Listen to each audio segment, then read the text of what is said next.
नमस्कार, SPT news में आपका स्वागत है। पेश है 7 जनवरी बुधवार दोपहर 3:15 राजस्थान के विभिन्न शहरों की 15 बड़ी खबरें। देश के मौसम में एक साथ दो विपरीत तस्वीरें उभर रही है। जहां उत्तर मध्य और पूर्वी भारत के बड़े हिस्से में कड़ाके की ठंड, शीतलहर और घने कोहरे की गिरफ्त में है, वहीं बंगाल की खाड़ी में सक्रिय हो रहा एक मौसम सिस्टम दक्षिण भारत के लिए भारी बारिश और तेज हवाओं का संकेत दे रहा है। भारत मौसम विज्ञान ने आने वाले दिनों को लेकर व्यापक चेतावनियां जारी की है। मौसम विभाग के अनुमान के मुताबिक अगले 5 से 7 दिनों तक उत्तर पश्चिमी, मध्य पूर्वी और उत्तर पूर्वी भारत में सुबह के समय घना से बहुत घना कोहरा छाया रह सकता है। इसके साथ ही कई राज्यों में शीतलहर, शीत दिवस और पाले जैसी परिस्थितियां आम जनजीवन प्रभावित हो सकता है। राजस्थान में 8 से 11 जनवरी तक, मध्य प्रदेश में 7 से 8 जनवरी को तथा महाराष्ट्र के विदर्भ क्षेत्र, झारखंड और छत्तीसगढ़ में 8 जनवरी तक शीतलहर की आशंका है। 9 से 11 जनवरी के बीच तमिलनाडु, केरल और माहे में कई जगहों पर गरज चमक के साथ तेज बारिश होने की संभावना है। माता वैष्णो देवी के दर्शन के लिए लाखों श्रद्धालु कटरा पहुंचते हैं। इसी भीड़ और आस्था का फायदा उठाकर साइबर ठग सक्रिय हो गए हैं। इसी को देखते हुए श्री माता वैष्णो देवी श्राइन बोर्ड ने यात्रियों के लिए एक अहम चेतावनी जारी की है, जिसे नजरअंदाज करना भारी पड़ सकता है। श्राइन बोर्ड ने साफ किया है कि हाल ही के दिनों में यात्रियों को गुमराह करने के लिए फर्जी एसएमएस कॉल, व्हाट्सएप मैसेज और सोशल मीडिया फॉरवर्ड के जरिए बुकिंग का लालच दिया जा रहा है। इसमें यात्रा पर्ची, हेलीकॉप्टर सेवा, भवन में ठहराव या विशेष पूजा की झूठी पुष्टि का दावा किया जाता है। बोर्ड ने श्रद्धालुओं से अपील की है कि ऐसे किसी भी मैसेज या कॉल के जवाब में पैसा न भेजें। अयोध्या में राम मंदिर परिसर को लेकर श्रद्धालुओं के लिए एक और बड़ी सौगात की तैयारी चल रही है। फरवरी से परिसर में स्थित 15 अन्य मंदिर में भी दर्शन की सुविधा शुरू करने की योजना है। इसके लिए ट्रस्ट और प्रशासन स्तर पर तैयारियों को अंतिम रूप दिया जा रहा है। मंदिरों के सौंदर्यीकरण, सुरक्षा व्यवस्था, श्रद्धालुओं की आवाजाही और आवश्यक सुविधाओं को लेकर लगातार काम चल रहा है, ताकि भक्तों को सुगम और व्यवस्थित दर्शन का अनुभव मिल सके। यह पहल राम मंदिर परिसर को एक व्यापक आध्यात्मिक केंद्र के रूप में विकसित करने की दिशा में महत्वपूर्ण कदम मानी जा रही है। भारतीय विशिष्ट पहचान प्राधिकरण ने आधार पीवीसी कार्ड बनवाने की फीस बढ़ा दी है। अब लोगों को इसे बनवाने के लिए 25 रुपए ज्यादा देने होंगे।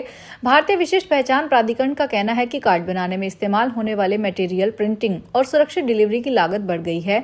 इसी वजह से शुल्क बढ़ाया गया है। आपको बता दें कि इस कार्ड को बनवाने के लिए 50 रुपए की बजाय 75 रुपए चुकाने होंगे। यह नई फीस 1 जनवरी 2026 से लागू हो चुकी है।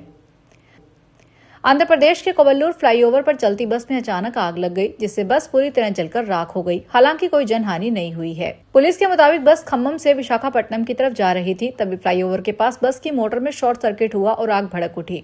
इसके बाद ड्राइवर ने तुरंत बस रोक दी और बस में सवार 6 यात्री और 4 स्टाफ सुरक्षित बाहर निकल आए। सूचना मिलते ही फायर ब्रिगेड मौके पर पहुंची और आग पर काबू पा लिया। नेशनल टेस्टिंग एजेंसी ने medical, dental, Ayush, nursing courses के लिए देश की सबसे बड़ी प्रवेश परीक्षा नीट यूजी के लिए एडवाइजरी जारी की है। यह प्रवेश परीक्षा मई के प्रथम सप्ताह में संभावित है। आवेदन की प्रक्रिया अगले महीने फरवरी के पहले सप्ताह में नीट यूजी की ऑफिशियल वेबसाइट पर शुरू हो सकती है। काउंसलिंग एक्सपर्ट परिजात मिश्रा ने बताया कि नोटिफिकेशन में नेशनल टेस्टिंग एजेंसी ने आधार कार्ड को एक प्रमुख डॉक्यूमेंट के रूप में घोषित किया है, जिसमें कैंडिडेट का नाम, कैंडिडेट की जन्म तिथि, जेंडर, 10वीं के सर्टिफिकेट से समान होना चाहिए। राजस्थान के 3 कांग्रेस सांसदों की ओर से राज्य से बाहर सांसद कोष का पैसा देने को लेकर भाजपा ने सवाल खड़े किए थे, लेकिन हकीकत यह है कि कांग्रेस ही नहीं, भाजपा के सांसदों ने भी अपने सांसद कोष से या अन्य राज्यों में राशि जारी की है। राजस्थान से बाहर सांसद कोष का पैसा देने वालों में भाजपा के राज्यसभा सांसद और एक केंद्रीय मंत्री का नाम भी शामिल है। इनमें केंद्रीय मंत्री रवनीत सिंह बिट्टू, राज्यसभा सांसद चुन्नीलाल गरासिया, राजेंद्र गहलोत और घनश्याम तिवारी शामिल हैं।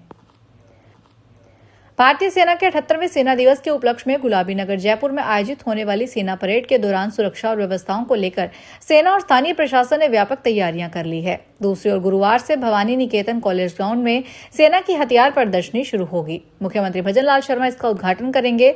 बताया जा रहा है कि यहाँ 40,000 लोगों के बैठने के इंतजाम किए गए हैं। समारोह में बतौर दर्शक शामिल होने के लिए हर व्यक्ति के पास आधार कार्ड या अन्य आईडी कार्ड होना जरूरी होगा। इसके बिना एंट्री नहीं मिलेगी। कार्यक्रम स्थल और आसपास के क्षेत्रों में विशेष सुरक्षा, ट्रैफिक नियंत्रण और भीड़ प्रबंधन की व्यवस्था की गई है। बीकानेर से रोडवेज यात्रियों के लिए राहत भरी खबर है। राजस्थान राज्य पथ परिवहन निगम यात्रियों को आधुनिक और बेहतर सुविधाएं देने की दिशा में एक बड़ा कदम उठाने जा रहा है। बीकानेर रोडवेज आगार के बेड़े में जल्द ही एसी स्लीपर बसें शामिल की जाएगी। इससे लंबी दूरी की यात्रा करने वाले यात्रियों को निजी बसों जैसी सुविधाएं अब सरकारी दरों पर मिल सकेगी। रोडवेज प्रबंधन ने बीकानेर आगार के लिए 6 एसी स्लीपर कम सीटिंग बसों को शामिल करने की प्रक्रिया तेज कर दी है, जिनके लिए टेंडर जारी किए जा चुके हैं। ये बसें कॉन्ट्रैक्टर आधार पर संचालित होगी। डीग में भंडारा गांव में जंगलों में दबिश देकर 6 साइबर ठगों को गिरफ्तार किया गया है। ऑपरेशन एंटीवायरस अभियान के तहत जुरहरा पुलिस ने यह कार्रवाई की है। पुलिस ने पोर्टल साइबर क्राइम से मिली सूचना के आधार पर इस कार्रवाई को अंजाम दिया। गिरफ्तार किए गए ठगों के पास से मौके पर 11 मोबाइल फोन, 11 फर्जी सिम कार्ड और 3 बाइक जब्त की गई है। ये सभी ठग एक गिरोह के रूप में काम करते थे। वे सोशल मीडिया प्लेटफॉर्म पर कपड़ों के फर्जी विज्ञापन डालते थे और कोरियर डिलीवरी चार्ज के नाम पर लोगों से ठगी करते थे। प्रतापगढ़ जिले के उप संभागीय परिवहन कार्यालय में वाहनों की फिटनेस सप्ताह में अब 3 दिन ही की जाएगी, जिससे वाहन स्वामियों की समस्याएं बढ़ जाएगी। कार्यालय में चित्रकूट के आरआई को मुख्यालय द्वारा हफ्ते में 3 दिन के लिए नियुक्त किया गया था। प्रतापगढ़ कार्यालयों में वाहनों की फिटनेस कर रहे थे और बाकी के 3 दिन एआरटीओ प्रशासन द्वारा की जा रही थी, लेकिन एआरटीओ प्रशासन रहे विनय कुमार सिंह 31 दिसंबर को सेवानिवृत्त हो गए। मनोहरपुर दौसा नेशनल हाईवे पर 4 लेन निर्माण जल्द ही शुरू होने वाला है। केंद्रीय सड़क परिवहन और राजमार्ग मंत्रालय ने इस हाईवे के 4 लेन निर्माण के लिए 818 करोड़ 40 लाख रुपए की टेंडर प्रक्रिया के आदेश जारी कर दिए हैं। 65 किलोमीटर लंबे दौसा मनोहरपुर नेशनल हाईवे का 4 लेन निर्माण पेंट शोल्डर के द्वारा किया जाएगा। 4 लेन बनने से सड़क हादसों में कमी आएगी और खाटू श्याम जी व मेहंदीपुर बालाजी के दर्शनों के लिए आने वाले श्रद्धालुओं को यात्रा में सुविधा मिलेगी। हाईवे पर भारी यातायात के चलते पिछले वर्षों में दर्जनों लोग हादसों का शिकार हो चुके हैं। कुछ महीने पहले पिकअप हादसे में खाटू श्याम जी से लौट रहे यूपी के 11 श्रद्धालुओं की भी मौत हो गई थी। पाली के बांडी नदी में अज्ञात लोगों ने चोरी छिपे फैक्ट्रियों का रंगीन दूषित पानी खाली कर बांडी नदी को दूषित करने का काम किया। इस पर प्रदूषण नियंत्रण मंडल की ओर से अज्ञात लोगों के खिलाफ मामला दर्ज करवाया गया है। पुलिस मामले की जांच में जुटी है। पुलिस के अनुसार पाली के प्रदूषण नियंत्रण मंडल में कार्यरत कनिष्ठ पर्यावरण अभियंता महेंद्र सोलंकी ने रिपोर्ट दी, जिसमें बताया गया कि पाली के पुनायता रिको क्षेत्र के पास नदी में बने पुलिया के पास केमिकल युक्त पानी पड़ा मिला, जो संभवतः किसी ने रात के अंधेरे में चोरी छिपे खाली डाल दिया, जिससे बांडी नदी दूषित हुई है और संक्रमण का भी खतरा फैला। झालावाड़ जिला उपभोक्ता विवाद प्रतितोष आयोग ने सोयाबीन बीज अंकुरित नहीं होने के मामले में महत्वपूर्ण फैसला सुनाया है। आयोग ने Rajasthan state seeds corporation limited Jhalawar और राजस्थान राज्य बीज निगम लिमिटेड जयपुर को किसानों को मुआवजा देने का आदेश दिया है। आयोग के अध्यक्ष ईश्वरी लाल वर्मा और सदस्य वीरेंद्र सिंह रावत ने किसान राम रतन नागर और छीतर लाल हंगार के परिवाद स्वीकार किए। आदेश के अनुसार किसान राम रतन को 1 लाख रुपए और किसान छीतर लाल को 50,000 रुपए क्षतिपूर्ति के रूप में दिए जाएंगे। भोजपुरी अभिनेत्री रेशमा शेख ने अपने परिवार के साथ अजमेर पहुंचकर हजरत ख्वाजा मोइनुद्दीन चिश्ती की दरगाह शरीफ में जियारत की। उन्होंने अपनी आने वाली फिल्मों की सफलता के लिए दुआ मांगी। इंदौर की रहने वाली रेशमा ने भोजपुरी सिनेमा में अपनी पहचान बनाई है। उनकी आने वाली फिल्मों में अकड़ू सास, बैरन, रेखा, वीरगति, जीवन है, दलदल और हिंदी में कुल पाप जैसी फिल्में शामिल है। फिलहाल इस बुलेटिन में इतना ही, फिर हाजिर होंगे बड़ी खबरों के साथ।